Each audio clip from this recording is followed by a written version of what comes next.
Assalamualaikum warahmatullahi wabarakatuh. Nama saya Genta Benata, NPM 19 1173, mahasiswa Fakultas Hukum Universitas Pasundan. Di sini saya akan mempresentasikan mengenai peluang dan tantangan revolusi industri 4.0 terhadap perekonomian di Indonesia.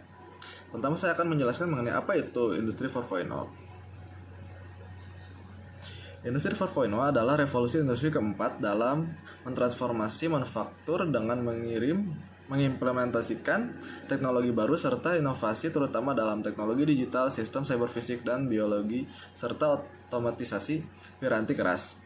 Saat ini Industri 4.0 didukung oleh 5 inovasi teknologi kunci. Pertama, kecerdasan buatan, kedua Internet of Things atau IoT, kemudian robot and teknologi sensor, interface manusia-mesin, dan percetakan 3D.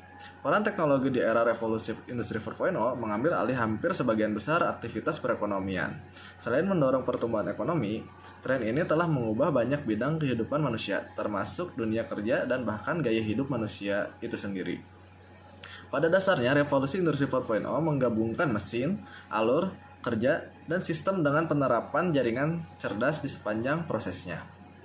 Revolusi Industri 4.0 mampu melenyapkan sejumlah jenis pekerjaan, namun di sisi lain juga menghadirkan jenis pekerjaan baru.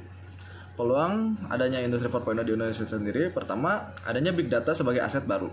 Transformasi ekonomi dari ekonomi konvensional menjadi ekonomi digital merupakan kebijakan dalam meningkatkan pembangunan ekonomi di Indonesia.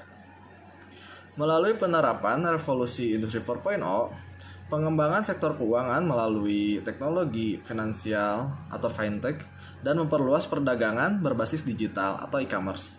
Kedua, revenue growth atau pertumbuhan pendapatan. Dengan peningkatan produktivitas yang tajam, pastinya jumlah pendapatan akan meningkat pula. Kemudian, employment atau pekerjaan dapat diartikan juga meningkatnya ketersediaan lapangan pekerjaan. Kemudian tantangannya sendiri dengan adanya Industri 4.0 di Indonesia ini, pertama adanya cyber security. Cyber security masih menjadi tantangan utama di berbagai negara dalam hal perekonomian digital. Begitu pula dengan investasi digital ekonomi di Indonesia. Kemudian persaingan yang semakin ketat. Perekonomian digital juga membawa persaingan pasar semakin ketat. Dengan perkembangannya e-commerce mengakibatkan produk-produk lokal menjadi tergerus jika tidak mengikuti perkembangan. Kemudian pembangunan sumber daya manusia. Minimnya sumber daya profesional dalam mendongkrak pertumbuhan ekonomi digital, hal ini menjadi PR bagi pemerintah itu sendiri. Solusi dari adanya tantangan itu sendiri, pertama adalah perbaikan regulasi oleh pemerintah.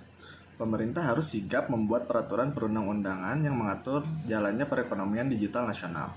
Begitu pula dengan lembaga-lembaga yang terkait. Kemudian, perbaikan sumber daya manusia.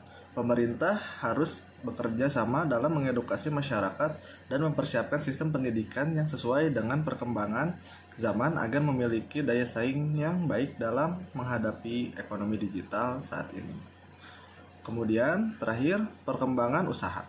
Diperlukannya sinergi dari pihak pemerintah maupun swasta agar produk lokal dapat bersaing, baik melalui pembinaan hingga bantuan inovasi agar di masa mendatang produk lokal dapat menikmati keuntungan dari adanya investasi digital ekonomi Indonesia.